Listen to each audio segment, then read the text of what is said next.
ইউরোপে সকাল হলেই গাড়ি নিয়ে বের হওয়ার আগে এই যে এগুলা পরিষ্কার করতে হয়, দেখছেন? এগুলা পরিষ্কার করে তারপরে বাইরে হইতে হয়। এই যে সামনের গ্লাস দেখাই, এই যে সামনের গ্লাসের দেখেন অবস্থা।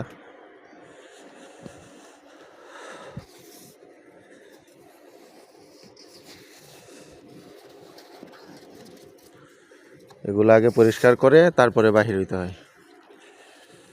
এই যে স্নো পড়তেছে।